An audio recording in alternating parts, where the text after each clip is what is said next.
This episode is sponsored by The Break Room, downtown's best spot for a hot lunch every business day.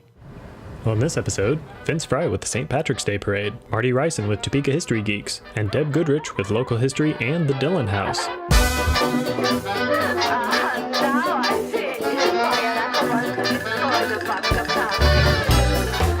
Here in our studio, we have our very special guest, Mr. Vince Frye from downtown Topeka Incorporated, and he's a celebrity because I saw the St. Patrick's Day Parade going around the Capitol here. I had the camera out, and all of a sudden, I'm seeing this yellow car come down, and I'm looking up. That's Vince Frye. He's the Grand Marshal with E.D. Smith. Well, I was. You know, the people, I think, were more interested in the yellow car than Edie and myself as the parade marshal. It was kind of a nice car. Did you get to take it for a spin before and after? No, but people would go, "We like that car. We want that car." and so hopefully they sold it afterwards. But yeah, we were honored to be selected. And you know, that parade has been going on for years. And there's a lot of people that have put in decades of work on the parade and St. Patrick's Day events, and people that are Irish, which I'm not, but they chose to have us do that because of the work we've done in helping that parade over the years and all. So we really appreciate it. We felt it was quite an honor. You are quite deserving. The folks at DTI, definitely, you're doing a great job down there. And you know, when you think about the parades and how much you guys have to work for the parades, you're typically zipping around on golf carts, making sure that everybody's going. You know, was it just nice to have a parade where you could just enjoy the parade by being in it? Well, the convertible was much better than the golf cart that we usually have. I bet it was. But yeah, it was a great day weather-wise. And there's so much that goes on in that day because it starts early with the run, the 5K run. There was the bed race that Housing and Credit Counseling had, the parade itself, the big event that Assumption Church had out on 8th Street. I mean, it was a full day of activities put on by a lot of people, and takes a lot of coordination. Yeah, I know exactly what you're talking about. And having the camera out there running around the whole thing, it was packed. It was Were packed. you surprised that many people? I mean, the route was a little larger than you know, typical parade routes because we've got the construction going on Kansas. But just walking around, I got to walk pretty much that route, and it was solid people, both sides of the street, all the way around. Well, I asked Edie as we took off to start counting the people as we went along the route. Did she have a clicker? She didn't get very far. We're checking with the police department to see if they have an estimate on how many. You know, I would say easily 25 or 30,000 people downtown. It's that, yeah, I agree. Yeah, but the route was longer because that parade is so huge that it was meeting itself coming and going, and it needed to be spread out more. We got through in about 35 or 40 minutes.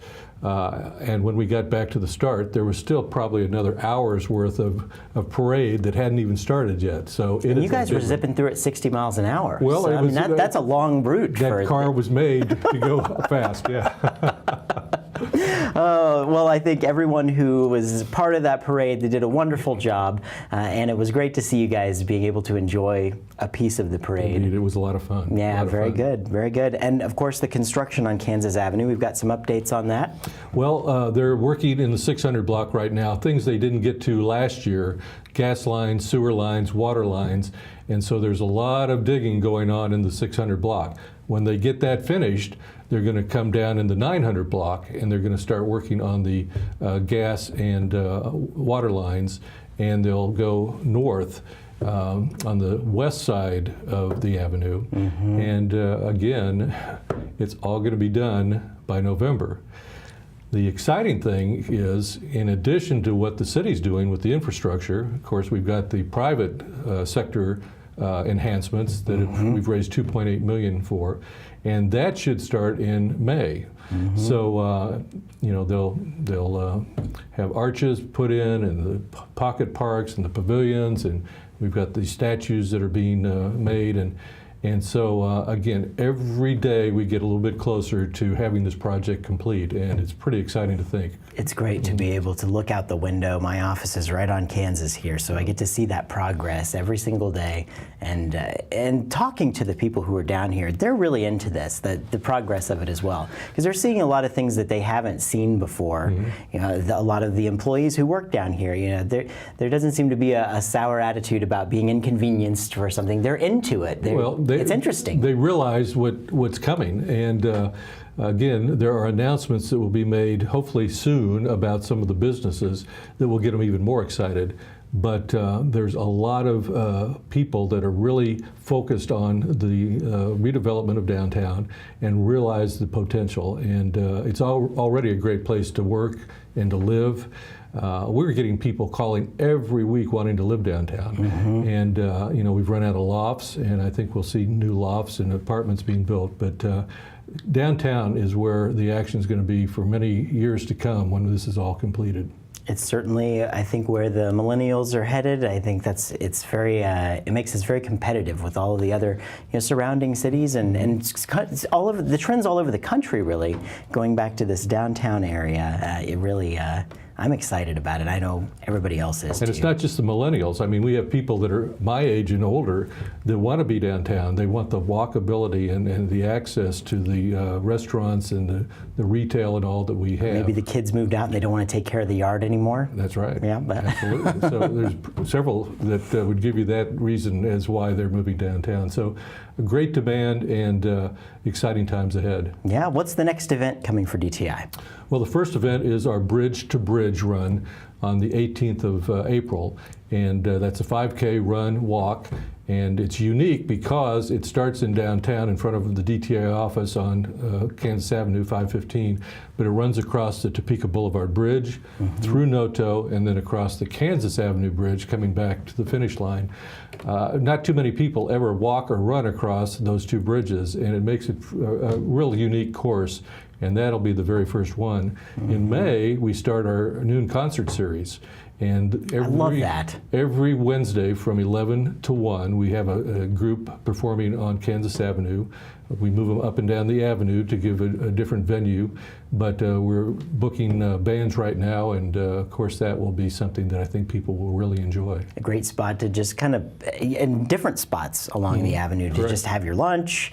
But it's great when you're out there and you hear that music on the avenue. It really feels alive. Yeah, it brings a lot of atmosphere and fun spirit to downtown, and people are out walking and hearing that music, and some sitting and eating their lunches, and it just makes it a real fun addition to what they have every day in their downtown experience. Very good. Well, so next parade, you're going to be the Grand Marshal again, or are you going to have to drive the golf cart? No, I think I'll be driving the golf cart, and I think I'll be satisfied just doing that. Yeah. Wonderful. Well, that's Vince Frye from Downtown Topeka Incorporated. Thank you so much for coming by, as always. Really do appreciate it. Appreciate it. You bet, you bet. And keep up with everything that's going on downtown. Get out and check out the stores down there. Plenty of places to see, plenty of things to see with all that construction going on. Still haven't found Jimmy Hoffa, but we still have the other side of the street to go. You got the whole west side to start digging and searching. Got those fingers crossed. In our studio, we have the fabulous Martie Rison from the Topeka History Geeks. How you doing, Martie? I'm good. Hello. Great, great. We talked a little bit about the History Geeks before. Give us the elevator speech about the group real quick. We are a Facebook group. We are just a great social network talking about local history and what things have been here, what things are gone, and what things are still going. It's really a trip down memory lane. Yeah. Yeah, it's great. We've talked about it before, but I love seeing little reminders in my Facebook feed as I'm flipping through there. It's like, oh yeah, I remember that. I used to go there when I was a kid. It just feels good. Well, I see things I never even knew we had, too. Yeah, that's true, because you're like, where was that? I still want to go to Cool Clyde's. Remember that? Well, we have the History Geeks page pulled up here. You've got quite a few members. You're at 9,622 members. Yeah. Talking about Topeka history. How'd you get so many people to want to participate? They just keep joining. It's wonderful. It's so many people have so much fun on there, sharing their own stories and then reading what other people have shared, and then they invite their friends, and it just keeps growing and growing and growing. Now, what's it like to maintain a page with like that many people? They're all local. You have to kind of keep it in line at times. It keeps you on your toes sometimes, but for the most part, it's pretty easy. I mean, so many things that come up. Some of the fun things was I didn't know way back we had a huge electrical tower at 10th, Kansas. Did we? We did. You know about how long ago that was? I can't tell you the year. See, that's what you have to ask. I'm looking Geeks. through. There we go. Perfect question to ask for the geeks. But someone shared a picture of it, and I just had no idea. But there's so many things.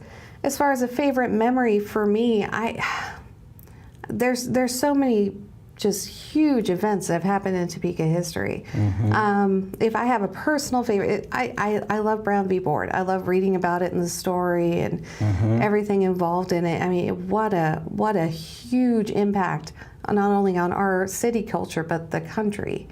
That's probably my favorite. But then you have Constitution Hall. That's a huge thing. You have Topeka High. There's a lot of these assets around the community that people need to know their history so that they know how important it is for us to preserve them. Absolutely. I mean, they belong to the community as assets, right? Yeah. That's kind of our history.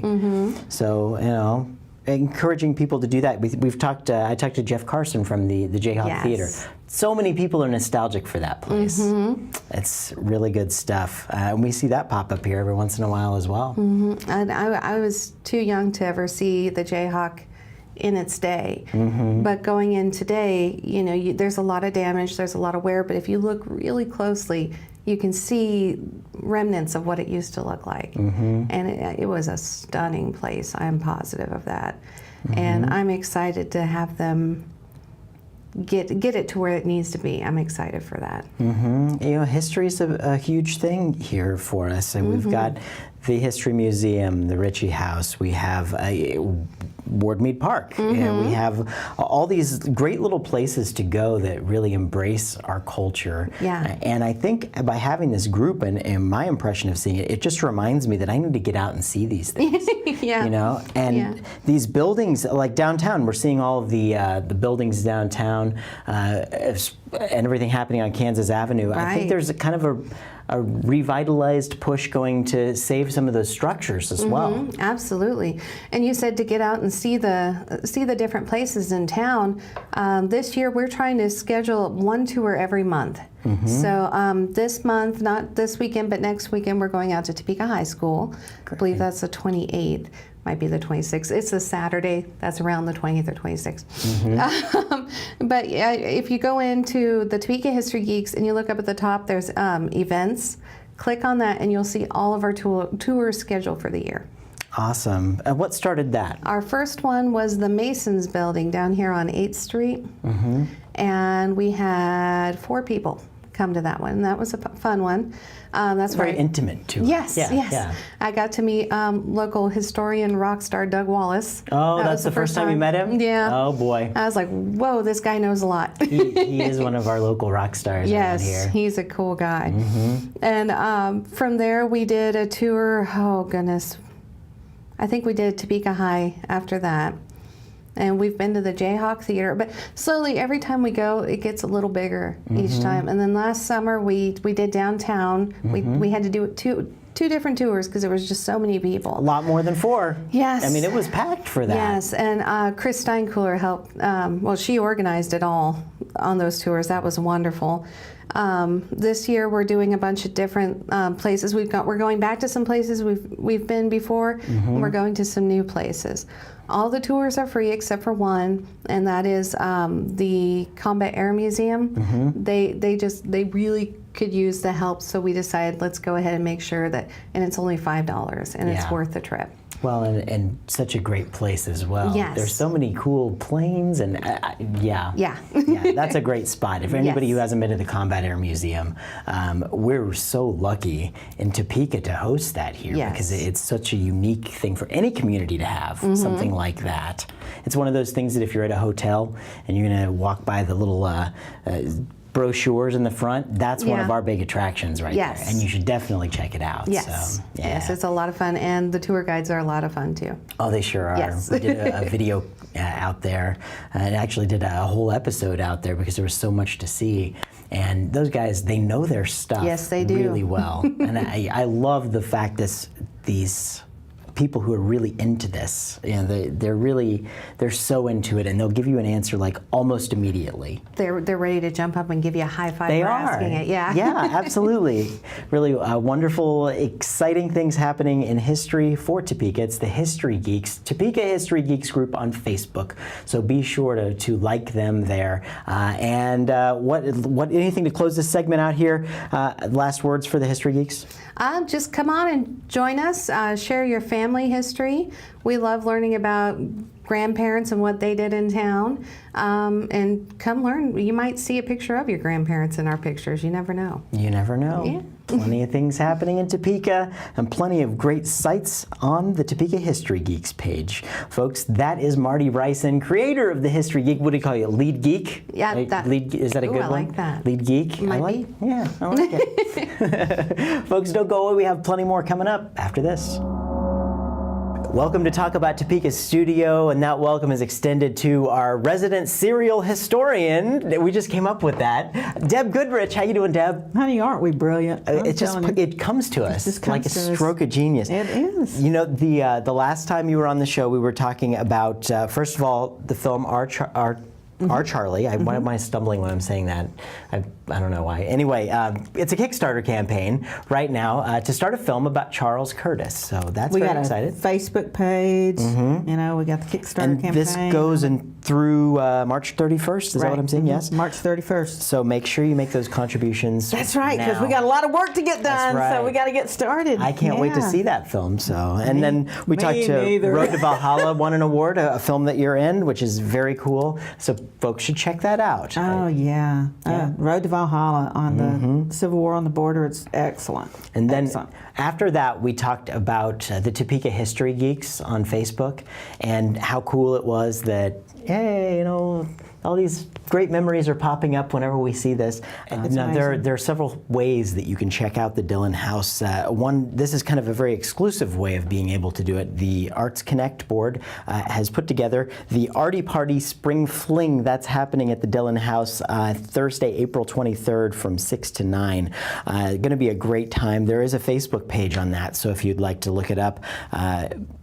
The opportunity to see, not only to have a great event and have a lot of fun, because Arts Connect, well, in all honesty, I'm president of Arts Connect this year, so so I'm obviously giving full disclosure, but Arts Connect does throw some of the best parties.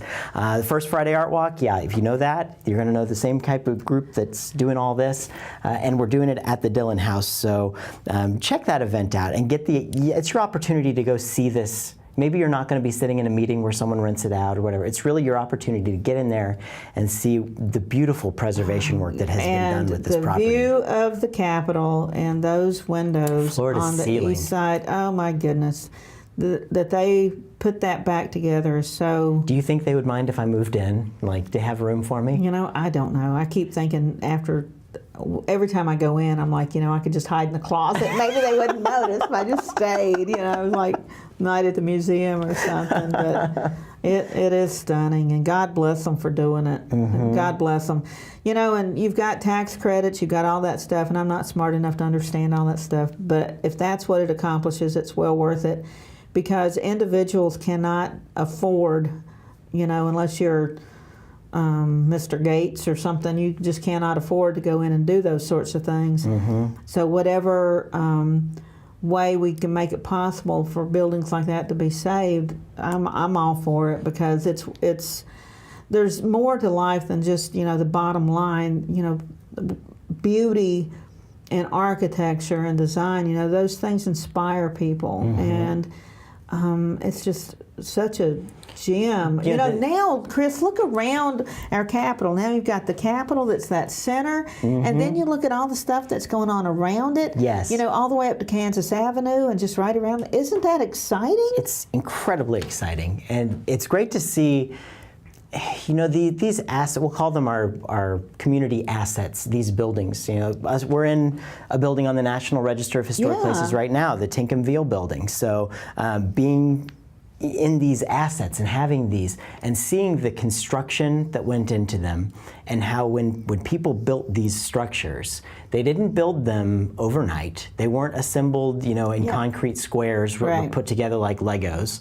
They were built phase by phase. Our building was built actually in 3 different phases. You had the building on the left, you had the building on the right, you had Tinkham-Veal come together, buy those up, match the facades, put the upper level on top of it, and you think about how many years the span of that construction took, and how these things are built like tanks. And well, just like the Capitol, you know.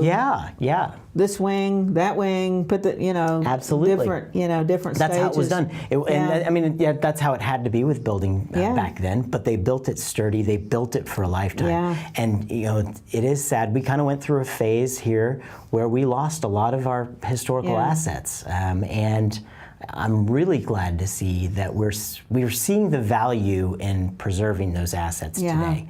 And those structures, you might want to have a brand new house, but if you find one of these homes that needs maybe a little bit of work and you go put it in there, then you have a piece of history, and you have something that you've contributed to in your own special way of preserving our heritage here. You know, the house I live in out at the cemetery, the house that Franklin Crane built, initially 1855, the footprint that is there now was there by 1857. And I guess overall, it's got to be 5,000 or 6,000 square feet overall. You know, the main floor is the office, and then I have the apartment upstairs. Stan Rothenberg came over and looked at it, I guess last year, and he, Morgan Chilson's husband, a good friend, and he worked on the Capitol, and just really high-class workman. And he was walking around in the basement looking at the foundation, and he's like, oh my gosh. He said, there's not a crack, there's not a, you know, it would take a massive earthquake to move this place. I mean, you know, it's just literally rock solid. You know, it's, you know, stone yay thick, and it's just rock solid. It was built to last, and just a beautifully situated and such a awesome piece of history. And I tell people, you know, this was sort of like his country home when it was built, you know, just like a minute from downtown now. But when he built it, it was, he actually, I think, if Doug Wallace, if he's listening, can correct me, but I'm sure he will. He'll call in. And I'm sure he will. I'm sure he will. And I should just check my facts with him before I start. But it's so much fun when he just, you know, has the... it's like dueling banjo history Yes, edition. yes, dueling hysterian. But I think that Dr. Crane actually lived downtown and out there for a while, so it was like he had his townhouse and his country house, you know, and now that seems ludicrous because it's, like I said, it's not even 5 minutes away, but you know, then when you're traveling by horse and buggy and the town limits are, you know, much smaller. Well, back in '74, when you can get a Big Mac for 65 cents, imagine the difference between a large and a small is 5 cents. Wow. Interesting. It is. It It interesting. is. Wonderful. We do have fun, don't we? We do. It's always a pleasure. I love talking to you. I think people like listening. They haven't thrown any any rotten fruit at me yet, so that's good. So that's Deb Goodrich, and of course we'll have you back again. You are our, after all, resident serial historian. Yes, and I totally said historian with this now, so maybe that means we need to go to break.